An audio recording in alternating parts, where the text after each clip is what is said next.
So you've done your research and you decided the Treasure Coast is where you want to be because of the waves, the housing and neighborhood choices, the low crime, the affordability, and just 2 hours from Miami, an hour and 40 minutes from Orlando, with all the cool little cities in between. So you picked your neighborhood. Maybe you had a house built, or you bought a spec home, or you had an offer and accepted on a house that's just maybe 3 to 6 years old. So now what? Here are the things you need to do right away before or shortly after moving in. So hang out.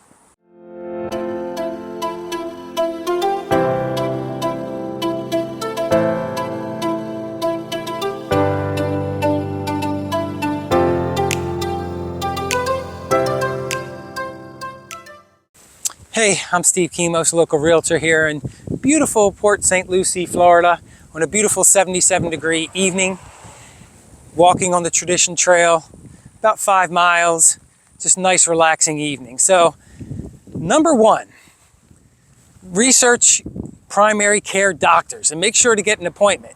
Sometimes it can take up to a year to get an appointment with an actual primary care physician. So you need to make this appointment even before you close on your new home. Now, in regard to dentists and urgent care centers, you still need to do some research, but don't worry because, there's one of those on every corner. Now, number two, have your house thoroughly inspected.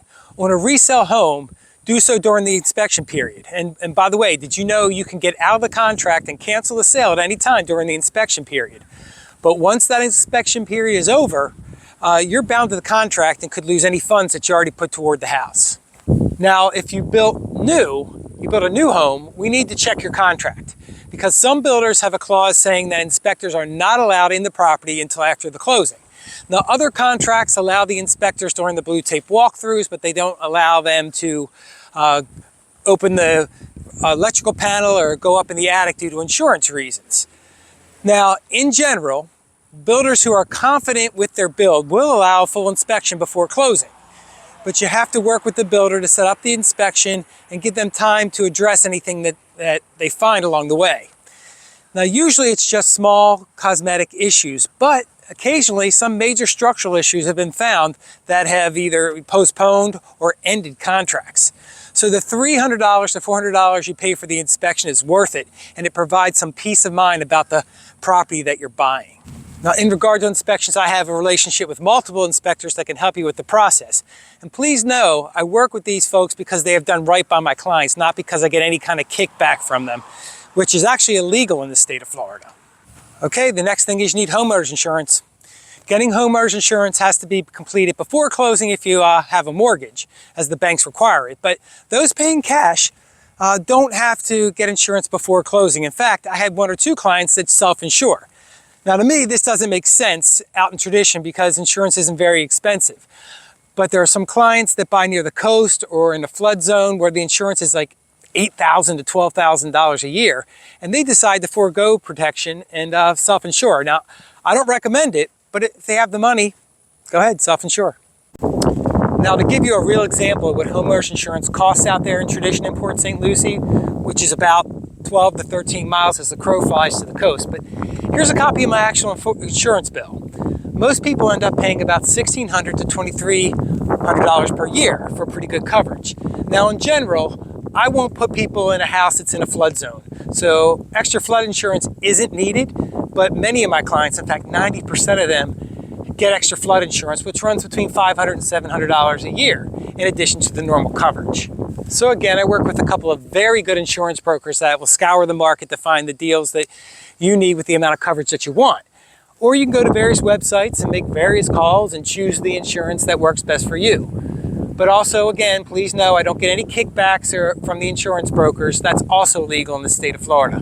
The reason I use these folks is because of positive experiences in the past. So hopefully you would have the same kind of experience. Okay, now you're here. So time to homestead your house right away. And here's what you need to know. When you homestead your primary residence, you basically get 3 major benefits. 1, the growth of your home is capped at 3% a year. So if the housing market goes up 30% in 1 year or something crazy like that, your assessment can only go up by 3%. This is one of the reasons why you see such disparity with what people who live directly next to each other pay in property taxes. Now, Somebody that's been in a residence for a long time will pay far less than somebody that just bought the residence recently. And if you don't quite get that, just contact me and we'll talk about it and I can explain it. But remember, what you see in taxes on Redfin or Zillow is usually not near what you're going to pay as a new homeowner. Now too, with Homestead, you get up to $50,000 off your government assessment for your house. For example, my $460,000 house in today's retail market, the government assesses it at around $400,000, $405,000. The assessment is always less than market value coming from the government. You don't actually know your assessment and the exact number until you get in your truth and millage notice or trim notice every August. Then because the house is homesteaded, an additional $50,000 is taken off of that. So in the end, on the $450,000, $430,000, whatever $1,000 house, I pay about $350,000. I'm assessed on that, taxes on that number. If you don't get how it works, again, call me. And by the way, there are some exemptions for people that are in the military or have a spouse that passed away. So some homestead exemptions for some people might be a little higher than $50,000. Now also, homesteaded homes in Florida are provided some protection against creditors, but that's a kind of on a case-by-case basis. So you have to prove you live in Florida. You have to prove the residence you just bought is your primary residence. So you're going to need some things like a Florida driver's license, your Florida car registration, your voter registration card and things.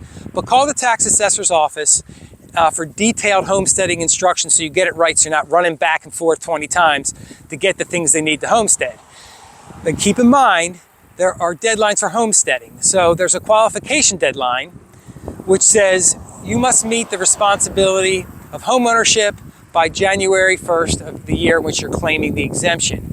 And you have to file and get that into them, complete it with all the paperwork by March 1st of that tax year to be eligible. Now, one final thing about homesteading. Homesteading doesn't apply if the house was bought as a second home or vacation home. It's got to be your primary residence. I would say 80% of my clients choose to live in Florida, but they choose to live here at least 6 months and 1 day so they don't have to pay state income taxes.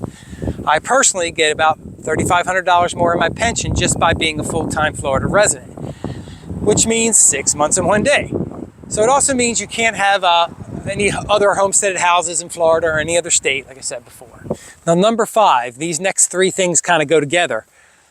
Change your car insurance, change your license, and register your car. And here's kind of what you need to do. So you need proof of identity. This could be a valid driver's license, a passport, or a birth certificate.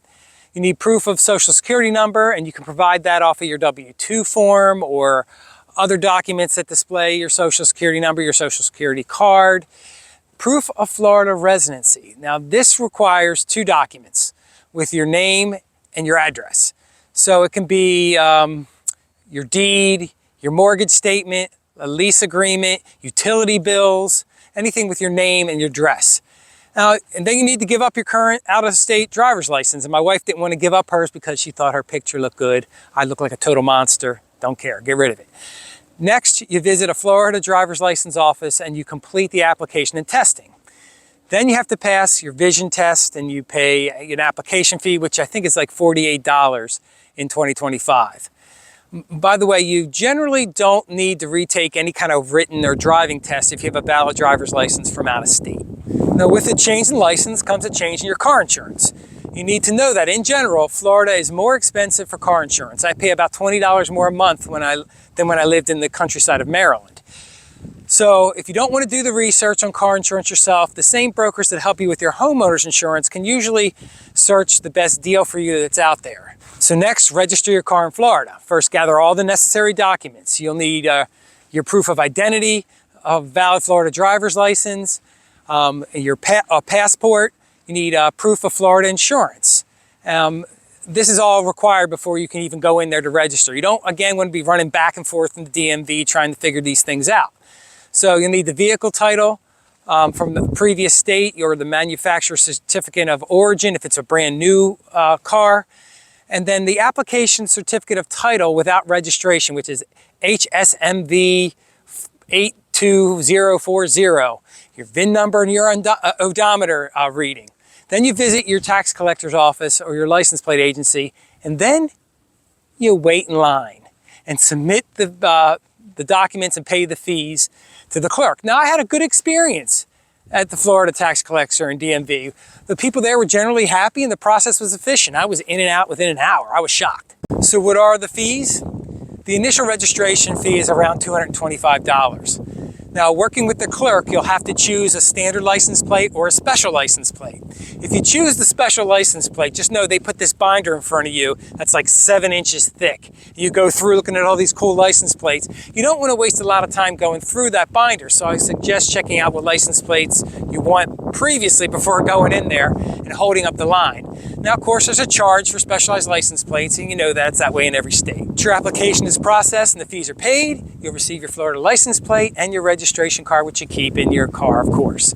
Now, new Florida residents must register their vehicles in person, and a vehicle inspection may be required. You have to call and find out if that's needed before going. So that's how you get your car. So now you're kind of ready to start living your life without a lot of hassle, and you're getting everything in place and ready to go. So in case you're wondering where I am, I'm out here at the new Western Grove Regional Park, and it's not finished yet, but they got the football field in, about 5 or 6 baseball fields. They're starting on the BMX track here. They're starting on the walking trails, but it's going to take another couple years to get this fully finished out, but it's pretty cool. So anyway, I'm finishing up my walk here, but thanks for listening to me. I hope you found the information useful and it gets you started with what you need to do once you get to the great state of Florida. I know that this can be dry and boring stuff, but it's stuff you need to know or at least have an idea in the back of your head. And you need to do this when you complete your home purchase, so you might as well look at this, write this down, take some notes, and go forward. Now, I put a link to the tax collector and the DMV services in the description below. And as always, you have any questions, you want to talk anything real estate, be sure to contact me. My information is right here on the screen and in the description below. And I'll see you in the next video, and hopefully it's not as dry material. Bye.